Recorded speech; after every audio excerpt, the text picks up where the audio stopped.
was not expecting to see you guys for CS News today, but some breaking news out there that might shake things up, certainly in this space and especially over in the Asian scene. And of course, one of your top teams in the world who has maybe been struggling a bit as of late, and maybe for some behind the scenes reasons and some groundbreaking news out there. It is the Mongols who have now officially benched Senzu from their roster. We are just about a month away from the start of our upcoming CS Major, and Mongols, one of your top teams, has made probably the biggest change we have seen dang near all year long right before the start of it.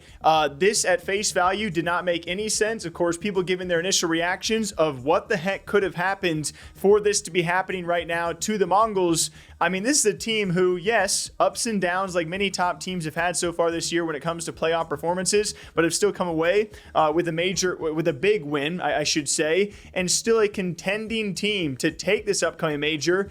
Now no longer a thing, because Senzu, one of their top players, one of their top riflers, he's just gone. I don't know what is happening. And all we got from the Mongols so far is today we have made the difficult decision to move Senzu to the bench. Over the past year, Senzu and the boys have together written a new chapter in the Mongolian esports, showcasing world-class talent, dedication, and determination. This decision was made after careful discussions between players and management. We deeply appreciate our fans' continued support and respect for the team as we move forward. Senzu remains an exceptional player, and we wish him nothing but success in the next chapter of his career. In a response from Senzu saying, "I don't know what to say. It was not a sudden decision. It feels like I'm leaving my home. We made a lot of memories together. I wish all the best things for my beloved ones. My apologies to the ones who support us. Sorry for the bad news. If you guys didn't give me this great opportunity, there wouldn't be days like today. I just want to say thanks for everything. So sorry for everything." And a lot of people eyeing the wording of this because we haven't gotten I would say a proper explanation. I don't know the sensitivity of a subject like this to make such a crazy move so close to the major to a lineup who is still so good. At least we thought they were good, maybe not so good between these players after they said careful discussion between management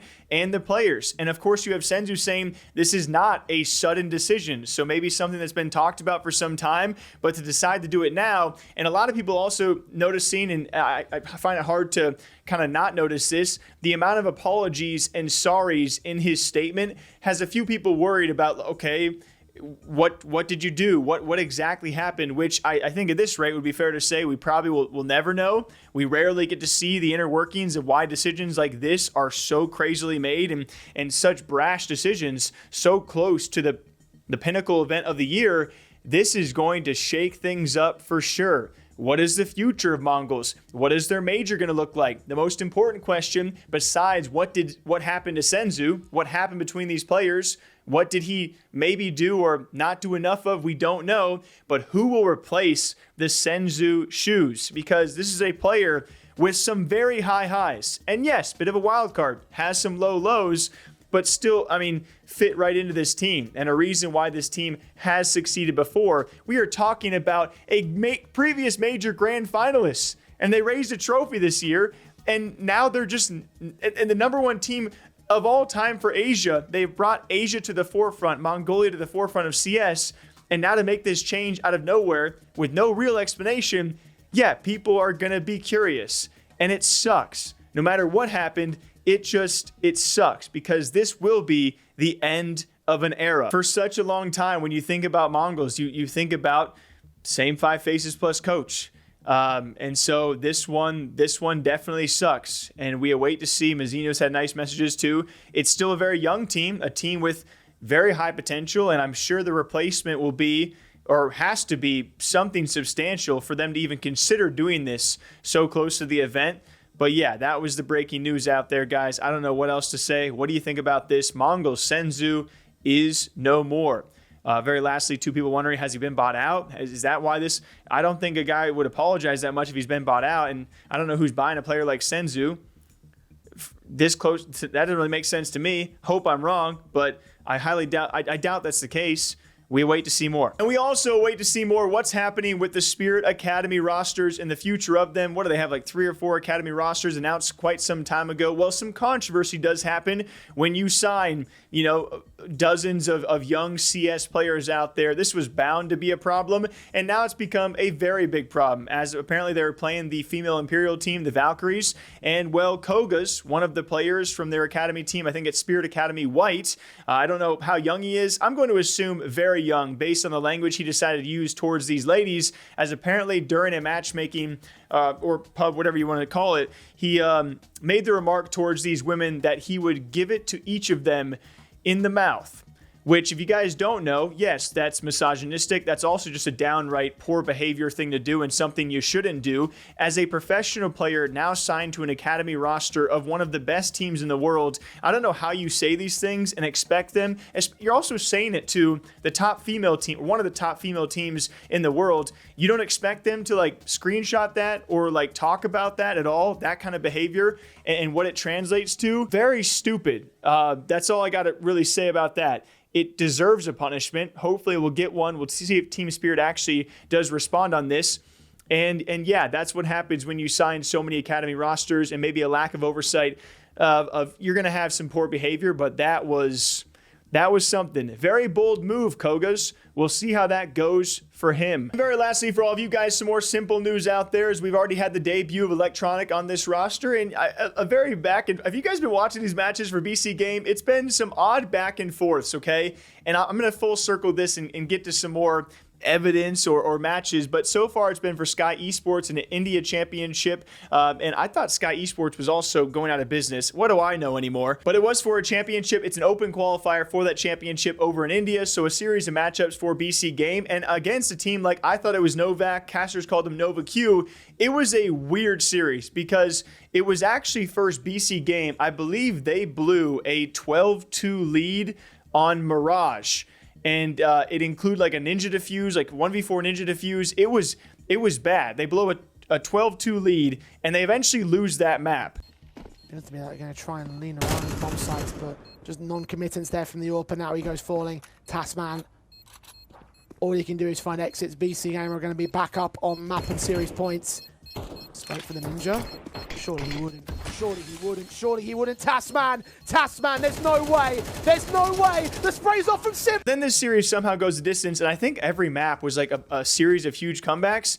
And then eventually it's actually BC Game who close out this series against Nova Q, and they come back from down 11-2, which again is remarkable, but they were also blowing these leads and giving up these huge deficits as well. So I was left like really perplexed on how to feel about this. Like, it was great to see the resolve, but if you ever do that against a top tier team, you're likely not to have this kind of comeback. It was fun to watch, especially when the casters thought this was done and dusted. So a great comeback out of BC Game. I don't know what to take from it, though. BC Game set for an impossible return. They've looked checked out for this entire third and final map. T-side comebacks are going to have to be staunch. Nova Q have done it from their back feet so far in this series twice now. But a strong front foot now for them, and BC Game 8 to the good on Nova Q, 3 to the win at the tail end of this map up to eliminate one of our key front runner favourites here in the qualifier. BC Game are packing quite heavily towards mid, and Neelan's got a pretty good idea of what's going on. He's cleared out all of long, he sees players out there towards top mid, and you've got MongolZ that is defending this CT line.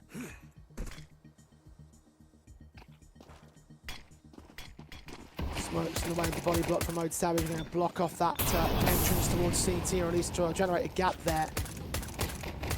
The taps, that eventually lands onto Andy. Damage to the next player. Next, Kakanito is also tagged pretty heavily. Electronic can't close out on the player on site. Pump and Tasman get those kills together. Next is down. Electronic and Kakanito dead as well. S1mple followed up upon. And BC Game have just been wrecked out of the pistol. Not a single casualty goes their way. One more round to buy into map. A match point for BC Game to stay alive here. Look checked out at a certain point. Ah, S1mple.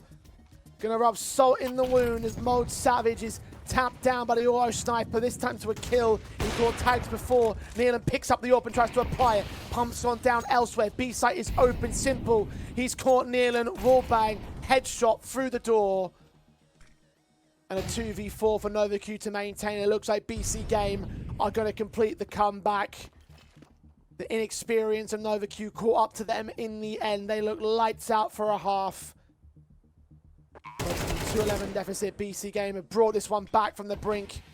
And Defizer trying to defy BC Game, trying to hold some sort of contest left. He knows this is a losing effort. He knows this is a miracle moment if it comes together for him, and it can't. Rifle set, AWP is watching. Connects his kill to close it out. The 13-11, and not a single round drop since the pistol with the second half. BC Game will move forward and eliminate NovaQ. As then later on the next day, they actually got taken down by Big. Big, of course, have now made the big changes of no longer Crimbo. I think it was, starts with an F. He was replaced with Freeze. Was it Freeze? I was going to say Fast, but he was replaced in that roster, and so Crimbo, we wait to see what his future going to be. Big, maybe a step down. They've actually stepped up a little bit, and this, I don't know if this showcases more of where Big is or more of where BC Game is, or the third option of people saying BC Game maybe lost this series on purpose to not have to go to India, which I'm not saying is the case, okay? I'm only saying that they played some weird matches. I don't know if these guys even want to go to India for a Sky Championship, because their year is done. So that would be the only evidence for having them not to want to go there. Like, there's no need for them to go all the way to India. Regardless, Big actually did take down BC Game, and BC Game is kind of just, you know, floating around right now. They make a big change. I wouldn't say their gameplay has changed drastically. The results certainly have. But we have to wait to see how this roster kind of fills out with Electronic, because they're not going to be playing against top teams probably to end this year at all anymore, with all these teams now heading to the major pretty soon. So they might be floating around for a while. I'm curious where all of this goes. But I really just want to hit you guys with a breaking news story. Sorry for some smaller side stories out there. I really obviously want to talk about the MongolZ situation, because we haven't had breaking news here in a long time. And this is, I mean, it's absurd. It's one of the craziest pieces of news we've ever seen before a major. And it's a big blow, not just to Asia, not just to all the MongolZ fans out there, but to CS in general, because you now have a contender who has made a big change, which means people think no longer big contender, right? We are ticking off the teams that actually have a chance to make this major and challenge the top teams, and to take MongolZ out of that bracket was certainly not something that anyone saw coming. And so, yeah, crazy stuff. We'll see you back here soon, guys. Enjoy yourselves. Take care. Okay, ta-ta.